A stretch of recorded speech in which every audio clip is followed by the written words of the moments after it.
Welcome to Receive and Relate. If this is your first time here, I'm so glad you clicked on this video for story time. My name is Tara Walker, and if you are a returning subscriber or a returning visitor, hey y'all, hey, welcome back. Um, so yeah, this one y'all gonna have to bear with me with this one, cause oh yeah, don't mind the broke nail. I'll be getting my nails done on Thursday. Anyway, um, this is actually the very first time I told this story, like, publicly. I think my current husband, I think, is the only one that knows this story, if I'm not mistaken. Um, so let's just get right into it. So, and this story is also in my memoir, Cage Girl, which will be linked in the subscription box below. I believe this was my seventh grade year too. Remember how I said on my other stories, if you haven't already watched, I had like this seventh grade year from hell. It just any and everything happened to me this year, and I believe this was my seventh grade year as well. And it was spring break, and I had a little friend that I had met on my bus to school. This young lady, I think we basically like trauma bond. That's how we became friends, because she was kind of like an outcast too. But the only reason why she was like a little bit more popular with the guys is because I think she was like already she was or what no she was already like putting out, you know what I'm saying. But she wasn't as popular like with the girls like I am, you know. So she got made fun of. She got teased a lot, but she had more thicker skin than I did. Um, and she had more patience than I did. I had gotten to the point where I just was like, I just was sorry, that's my husband texting me. Um, I had gotten to the point where I just was getting angry about everything was, triggering me.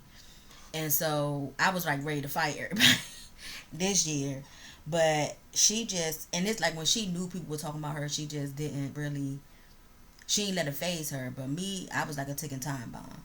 But so I think that's why we kind of like trauma bond as friends. And so for a short period of time, we became cool. And my husband is at work, y'all. So excuse me. I don't even know why he's texting me right now. um, yeah. So we became cool, and her. I hung out at her house. I believe I let my mom. My mom took me over there, or I rode the bus with her a couple times after school, and then my mother would pick me up, and then she had called me one day and asked me to go with her to on spring break. Go with her and her mom out of town. Now she didn't get along with her mom. She did not. She did not get along. She couldn't stand her mom. I remember her calling her like a holy roller, right? Because her mom was a Christian, and I guess her being a Christian just like manifested, her mom being a Christian manifested the demons in her, because she couldn't stand it. Now I don't know, maybe her mother was living another lifestyle or double lifestyle or something like that. Now that could be that I can understand why it annoyed her, but she never said anything like that. She just like every time her mom even mentioned um something about the Lord, my friend was rolling her eyes. Um, I can't think right now what I named her in the book, so I'm gonna try to make sure I don't say her real name while I'm recording. But anyway, so we went. My mom, she asked my mother asked her mother asked my mom, if it was okay and everything. My mom said yes. Now, typically, my mom didn't let me spend the night over people's houses, but she had already met her prior to that, and I guess she felt it was comfortable. And then plus it was supposed to just be me, her, and her mom, which it was. It wasn't nobody else but the three of us. And so we went. So Ocean City, Maryland, is a beach, right? And so it's about 2 hours from me now, I believe. I live currently in Baltimore, but back then I lived in PG County, so it was probably more like 3 hours back then. But it wasn't a long trip. And so we get there, and I'm excited anyway because I love the water. I still love the water. I swim like a fish. Thank goodness my mom put me in swimming lessons early in life. I love, love, love the water. I'm not a big fan of the beach because I don't like the sand and stuff like that. Like if it was a way I can get to the beach with in a walkway, if I can walk through the sand without walking on the sand, you know what I'm saying? If it could be some type of walkway to the water, I go. But it's that sand gets on my nerves now. But I just was happy to get away because remember I was saying I was having the seventh grade from hell. And I was happy to get away from my parents, right? Out of my household. So, like I said, we get there and we noticed there was a pool. There was an indoor pool, so super excited about that in the hotel. And we had already decided to go swimming, and I believe it was like the next night. I think it was like the following night that we got there.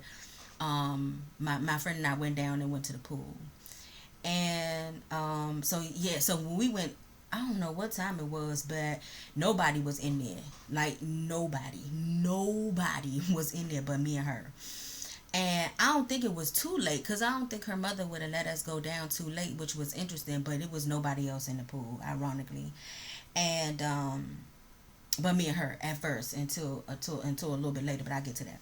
So we excited. We get in the pool.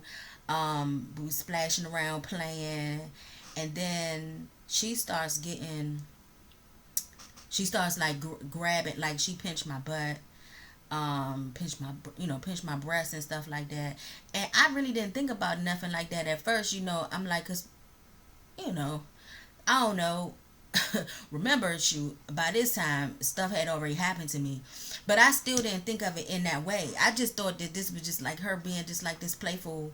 So I ain't really, I ain't think about it like that until she got close to me, and then she said, come here," and then she started like touching me and stuff like that, like a dude would. You would expect a dude would.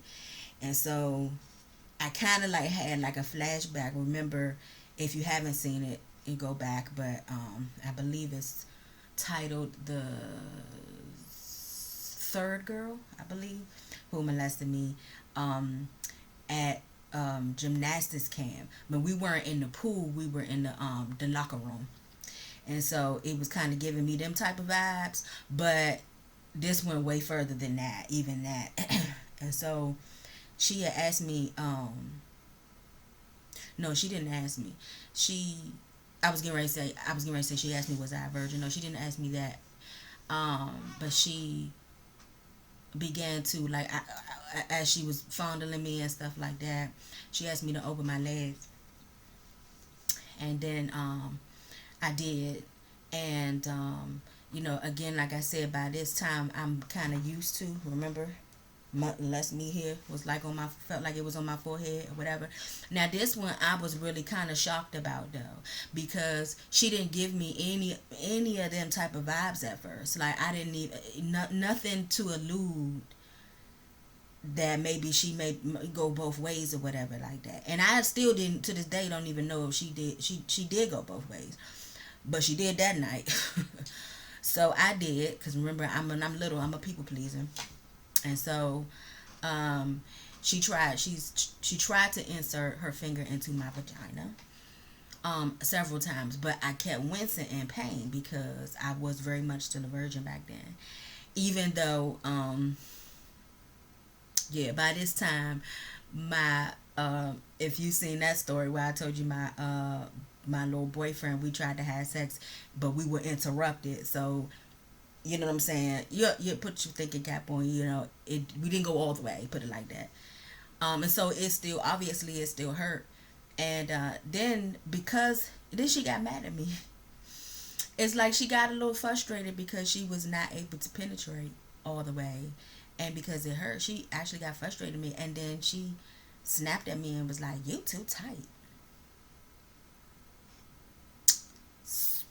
Don't know what you want. Don't know what you want me to do about that. I mean, what was you expecting? Oh, okay, no. Before that, scratch that, scratch. Hold on to that. But put a pin in that. Before that, she asked me to do to her. Okay, and so I did to her, and Of course, my finger went right up there. A matter of fact, I think she asked me to put two and everything like that. And please make sure, I should have said this before I started, make sure your children are not around. This is not a story. I'm going to have a title where you should read it, okay, before you click on the video. So it should let you know this is not a story for your children to be around. And I already had my video set on not made for kids, but I should have made that disclaimer in the beginning. My bad, but yeah. So yeah, but remember, so mine went up there fine. But remember, I said, she had, she was known already had been getting around and stuff like that. And so when I did it, it was fine. But when she did it, she got mad at me. She was like, "You too tight," and she like really got frustrated. Shortly after, I think I just kind of like played it off or whatever, and kind of like swam away. And then shortly after, very shortly after, like I don't even think it was a minute later, the door opened, and we were already apart, so we didn't have to be startled and jump. But we turned around and it was a dude, right? This young dude came in, and close to our age or whatever. And he came and sat down on the edge of the pool. Now let me tell you how quickly she switched up her lip. Man, 30 seconds before, if he would have saw what happened before, he would have been like scratching his head confused. When I tell you that Bama started flirting with him as soon as he sat on the ledge, and he wasn't a bad looking dude or nothing like that, but she flipped the host. I mean, she acted like nothing happened at all between her and I, just 30 seconds before he walked into that door. So she, soon as he sat down, she was like, "Hey, boo," and introduced herself and just changed her voice, her tone and her voice and everything like that. And I wasn't jealous or anything like that because I wasn't into females, but I just was like, I was just looking at the fakeness of it. It was the fakeness of it all for me. I was like so confused, like it wasn't even the same person. So she flirted with him and she flirted back with him. Of course, he's not flirting with me, right? Because, back then, the chubby girls was not the thing, right? I'm used to it. So, but it was, again, it wasn't, like I said, it wasn't the jealousy that he wouldn't flirt with me. It just was her complete Dr. Jekyll and Mr. Hyde, like, demeanor, and it annoyed me.